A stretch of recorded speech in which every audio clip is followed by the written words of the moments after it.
पढ़ा था present indefinite tense. मैं आप लोगों को रूल्स बताई थी और ये भी बताई थी कि हम प्रेजेंट इंडेफिनिट टेंस को कैसे पहचानते हैं। प्रेजेंट इंडेफिनिट की पहचान थी वाक्य के जिस क्रिया के अंत में ता है, ती है, ते है उसे प्रेजेंट इंडेफिनिट टेंस कहते हैं। रूल था हमारा सबसे पहले 1 नंबर सब्जेक्ट, सेकंड था वर्ब का फर्स्ट फॉर्म, थर्ड था एस या ईएस और फोर्थ था हमारा ऑब्जेक्ट। तो मैं कुछ एग्जाम्पल भी मैंने दिया था, जैसे मैं एग्जाम्पल फिर से बता दे रही हूँ, मैं पढ़ती हूँ, मैं खेलती हूँ, बच्चे खाते हैं, मैं सोती हूँ। इस तरह के सेंटेंस जो भी थे वो सारे प्रेजेंट इंडेफिनिट के अंदर आते हैं। आज हम पढ़ेंगे प्रेजेंट कंटिन्यूअस टेंस। जैसे कि मैंने बताया था प्रेजेंट का मतलब होता है जो काम अभी चल रहा हो, यानी हम जो प्रेजेंट में कर रहे हैं, वाक्य की ऐसी क्रिया जिससे ये पता चले कि वो काम हम अभी कर रहे हैं या करते हैं, अभी तक भी करते हैं, तो वो होता है हमारा प्रेजेंट टेंस के अंदर।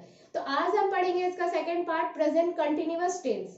तो इसकी पहचान क्या है? वाक्य के जिस क्रिया के अंत में, वाक्य के जिस क्रिया के अंत में रहा है, रही है, रहे हैं हो उसे प्रेजेंट कंटिन्यूअस टेंस कहते हैं। तो इस तरह के जो टेंस होते हैं उसके क्या एग्जाम्पल हो सकते हैं, मैं आपको एग्जाम्पल बताती हूँ। जैसे एग्जाम्पल हो गया इसका, मैं खेल रही हूं, मैं खेल रही हूं। बच्चे पढ़ रहे हैं, बच्चे पढ़ रहे हैं।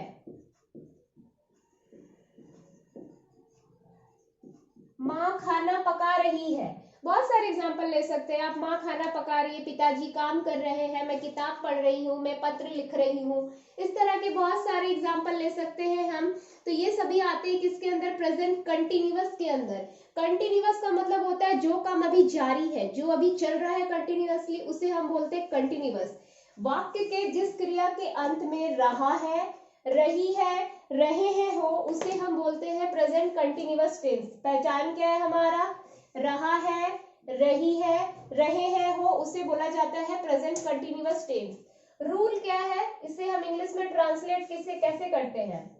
फर्स्ट होता है हमारा सब्जेक्ट, जैसा कि इंडेफिनिट में भी था। सेकेंड, इसमें इज आर एम लगता है। हमारा प्रेजेंट इंडेफिनिट में इज आर एम नहीं लगता था, लेकिन प्रेजेंट कंटिन्यूअस में आपको इज आर एम लगाना है। फर्स्ट है सब्जेक्ट, सेकंड है इज आर एम। थर्ड होता है हमारा वर्ब के साथ में आईएनजी, यानी वर्ब के साथ हमें आईएनजी लगाना है, जैसे गोइंग, डूइंग, इस तरह से। फोर्थ नंबर हो जाता है ऑब्जेक्ट। फोर्थ हो गया हमारा ऑब्जेक्ट। फर्स्ट है सब्जेक्ट, सेकंड है इज आर एम, थर्ड है वर्ब के साथ आईएनजी, फोर्थ होता है हमारा ऑब्जेक्ट। अब मैं दोनों सेंटेंसेस को बारी बारी ट्रांसलेट करूंगी। फर्स्ट है मैं खेल रही हूं, मैं खेल रही हूं में सब्जेक्ट क्या है हमारा? मैं। कौन खेल रहा है? मैं। सब्जेक्ट हो गया मैं का इंग्लिश हो गया हमारा आई। अब आई के साथ इज लगता है, आर लगता है या एम लगता है? तो आई के साथ लगता है हमारा एम, आई एम। वर्ब क्या है? खेलना, खेल रही हूं। खेलना का इंग्लिश होता है हमारा प्ले, आई एम प्लेइंग। क्या खेल रही हूं, इसमें कुछ ऑब्जेक्ट नहीं है हमारा, तो बस ये यहीं पे डन हो गया हमारा, आई एम प्लेइंग, मैं खेल रही हूं। सेकेंड सेंटेंस है बच्चे पढ़ रहे हैं। बच्चे को इंग्लिश में चिल्ड्रन कहा जाता है। सब्जेक्ट है हमारा चिल्ड्रन, ये हो गया चिल्ड्रन। चिल्ड्रन बहुवचन है तो उसके साथ आर लगेगा। चिल्ड्रन आर क्या कर रहे हैं? बच्चे पढ़ रहे हैं, यानी यहाँ वर्ब क्या है हमारा? पढ़ना। पढ़ना वर्ब है तो पढ़ना का इंग्लिश होता है रीड। Children are reading. इसमें भी हमारा ऑब्जेक्ट नहीं है, बच्चे क्या पढ़ रहे हैं ये नहीं पता, ऑब्जेक्ट नहीं है, तो ये सेंटेंस हमारा यही खत्म हो गया। चिल्ड्रन आर रीडिंग, बच्चे पढ़ रहे हैं। मैं कुछ और एग्जाम्पल के थ्रू भी बता रही हूँ आपको, जिससे आपको और अच्छे से समझ आए। अगर अभी तक समझ नहीं आया है तो दूसरा एग्जाम्पल लेते हैं। अब हम मैंने 3 एग्जाम्पल्स लिखे हैं। फर्स्ट है हमारा हम लोग कहानी पढ़ रहे हैं, सेकंड है मेरी माँ खाना पका रही है, थर्ड है वे लोग अंग्रेजी पढ़ रहे हैं। अब हम इसे इंग्लिश में ट्रांसलेट करेंगे। फर्स्ट वाला है हमारा हम लोग कहानी पढ़ रहे हैं। सब्जेक्ट क्या है? हम लोग, वी, दैट मीन्स वी, हम लोगों का वी हो गया। वी के साथ लगता है हमारा आर। बस रूल फॉलो करते जाओ, ये इजिली ट्रांसलेट हो जाएगा, वी आर। थर्ड है हमारा वर्ब। वर्ब क्या है? पढ़ना। पढ़ना वर्ब है यानी पढ़ रहे हैं, वी आर रीडिंग। वर्ब के साथ आईएनजी लगेगा, वी आर रीडिंग। क्या पढ़ रहे हैं? कहानी पढ़ रहे हैं, we are reading a story, हम लोग एक कहानी पढ़ रहे हैं, we are reading a story. Second है हमारा मेरी माँ खाना पका रही है। तो खाना कौन पका रही है? मेरी माँ। तो माई मदर जो है वो सब्जेक्ट हो गया हमारा, इसको इंग्लिश में लिखते हैं माई मदर।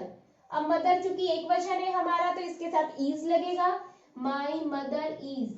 क्या कर रही है? माँ पका रही है। क्या पका रही है? खाना। पकाना जो है वो वर्ब हो गया हमारा। खाना पकाना का इंग्लिश होता है cook. Cooking, my mother is cooking. क्या पका रही है? खाना। माई मदर इज कुकिंग फूड, इसमें ऑब्जेक्ट था हमारा। ये हो गया second sentence, my mother is cooking food. Third है वे लोग अंग्रेजी पढ़ रहे हैं। वे लोग का इंग्लिश हो गया दे के साथ आर लगेगा, दे आर। पढ़ रहे हैं, पढ़ना आ गया, यहाँ वर्ब है। They are reading.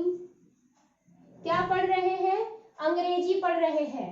They are reading English. वे लोग अंग्रेजी पढ़ रहे हैं। तो ये हो गया हमारा सिंपल सेंटेंस। ट्रांसलेट, हम लोग कहानी पढ़ रहे हैं, we are reading a story. मेरी माँ खाना पका रही है, my mother is cooking food. वे लोग अंग्रेजी पढ़ रहे हैं, दे आर रीडिंग इंग्लिश। इस तरह से हम लोग ये जो पॉजिटिव सेंटेंस है प्रेजेंट कंटिन्यूअस का, उसको ट्रांसलेट करते हैं। अब इसमें नेगेटिव सेंटेंस भी आएंगे, इंट्रोगेटिव भी आएंगे। नेगेटिव सेंटेंस कैसा होगा? हम लोग कहानी पढ़ रहे हैं, उस पे नहीं लगा होगा हम लोग कहानी नहीं पढ़ रहे हैं। मेरी माँ खाना पका रही है, मेरी माँ खाना नहीं पका रही है। तो इस तरह से जो होंगे वो नेगेटिव सेंटेंस होंगे। नेगेटिव सेंटेंस में करना कुछ नहीं होता है, सब्जेक्ट बिल्कुल सेम ही रहता है, बस इसमें इज आर एम के बाद नॉट लग जाता है।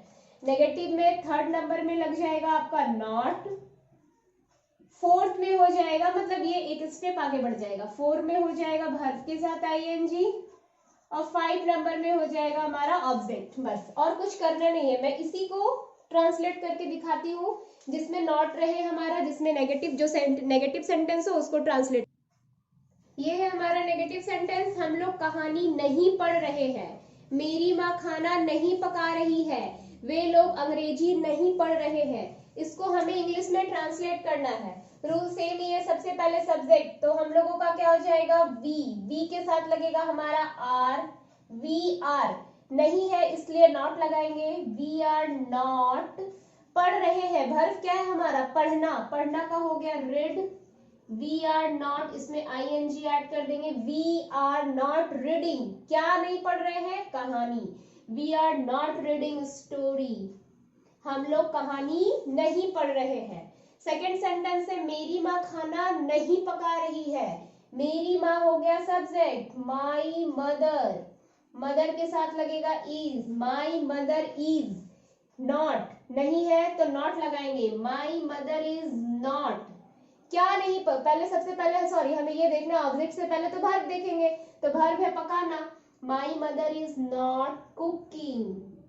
अब चेक करेंगे क्या नहीं पका रही है, तो खाना नहीं पका रही है। My mother is not cooking food, मेरी माँ खाना नहीं पका रही है। इस तरह से हम लोग नेगेटिव वाले सेंटेंस को ट्रांसलेट करते हैं। रूल बिल्कुल सेम है, बस इज आर एम के बाद आपको नॉट डाल देना है। थर्ड वाला सेंटेंस है वे लोग अंग्रेजी नहीं पढ़ रहे हैं। तो इसमें सब्जेक्ट क्या है ये खुद से आप लोग ट्रांसलेट करोगे, मैं बता दे रही हूँ।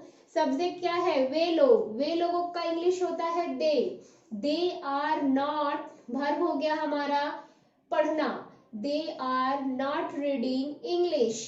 इस तरह से बहुत सारे एग्जाम्पल ले सकते हैं। आप लोग सॉल्व करोगे तो आपको समझ भी आएगा। तो इससे अगर आपको नहीं समझ में आ रहा है तो वीडियो को पॉज करके फिर से देखो, आपको समझ में आ जाएगा। ये काफी इजी तरीका है समझने का। तो इसी तरह से हम लोग नेगेटिव वाले सेंटेंस को भी ट्रांसलेट करते हैं। अब हम इसे इंट्रोगेटिव बनाते हैं। इसका इंट्रोगेटिव सेंटेंस कैसे ट्रांसलेट किया जाता है वो रूल बताती हूँ मैं आपको, वो भी इजी है। इसका इंट्रोगेटिव सेंटेंस, इंट्रोगेटिव के रूल क्या है? Rule 1 number, is are am सामने आ जाता है, इज आर एम। इंट्रोगेटिव का रूल है इज आर एम सामने आ जाएगा। सेकेंड नंबर में सब्जेक्ट होगा। थर्ड नंबर में अगर क्वेश्चन में नॉट रहा हमारा तो नॉट लगाएंगे, अदरवाइज इसको स्किप कर देना है। यानी फर्स्ट है इज आर एम, सेकेंड है सब्जेक्ट, थर्ड है नॉट, 4 नंबर में आ जाएगा हमारा वर्ब के साथ आईएनजी, और फिफ्थ हो गया ऑब्जेक्ट। करना कुछ नहीं है, बस इज आर एम को उठा के सामने कर देना है। तो ये हो जाएगा हमारा इंट्रोगेटिव सेंटेंस। जैसे इसके इंट्रोगेटिव सेंटेंस क्या होंगे? क्या तुम बाजार जा रहे हो? क्या तुम बाजार जा रहे हो? ये हो गया हमारा इंट्रोगेटिव सेंटेंस जिसमें क्वेश्चन पूछा जाता है। क्या वे लोग खाना खा रहे हैं? क्या वे लोग खाना खा रहे हैं? दो एग्जांपल लिया है मैंने। फर्स्ट है क्या तुम बाजार जा रहे हो, तो इसमें करना क्या है, सब्जेक्ट के अकॉर्डिंग जो भी इज आर एम यूज हो, उसमें से जो भी यूज हो उसको सामने कर देना है। तो सबसे पहले ये चेक करेंगे, क्या को ढक के हम ये चेक करेंगे कि इसमें सब्जेक्ट क्या है। अगर हमारा यहाँ क्या नहीं होता तो क्या होगा, तुम बाजार जा रहे हो, मीन सब्जेक्ट क्या हो गया, तुम। तो तुम का जो इंग्लिश है वो हम पहले लिख देते हैं यू। अब यू के साथ क्या लगता है, इज लगता है, आर लगता है या एम लगता है, तो यू के साथ हमारा आर लगता है, आर यू, ये हो गया। थर्ड है हमारा नॉट, जो कि क्वेश्चन में है नहीं, तो नॉट को स्किप करना है। फोर्थ है वर्ब के साथ आईएनजी, यहाँ वर्ब है हमारा जाना, are you going, are you going to, कहाँ जा रहे हो, बाजार, are you going to market, ये हो गया हमारा translate interrogative, are you going to market. Next है क्या वे लोग खाना खा रहे हैं, इसमें सब्जेक्ट क्या है, वे लोग, क्या को अगर ढक देते हैं तो सब्जेक्ट क्या है, वे लोग खाना खा रहे हैं, सब्जेक्ट हो गया वे लोग, तो वे लोग का इंग्लिश होता है दे। अब दे के साथ भी आर लगता है हमारा, आर दे खा रहे हैं, ईटिंग, खाना का ईटिंग, आर दे ईटिंग, क्या खा रहे हैं, खाना यानी food, are they eating food. इसका नेगेटिव भी बनाते हैं एक हम लोग, नेक्स्ट सेंटेंसेस है, क्या तुम पढ़ाई नहीं कर रहे हो, क्या तुम पढ़ाई नहीं कर रहे हो, इसको ट्रांसलेट करेंगे, क्या तुम पढ़ाई नहीं कर रहे हो, इसमें सब्जेक्ट क्या है, तुम का हो गया मेरा यू, यू के साथ क्या लगाते हैं, आर, आर यू, क्या नहीं कर रहे हो, थर्ड में हो जाएगा नॉट, पहले आर यू नॉट हो गया, पढ़ाई करना, ठीक है, यानी पढ़ना, पढ़ना का इंग्लिश होता है read, are you not reading, हो गया ये हमारा इंग्लिश ट्रांसलेट, नॉट वाला भी। इस तरह के बहुत सारे एग्जांपल ले सकते हैं।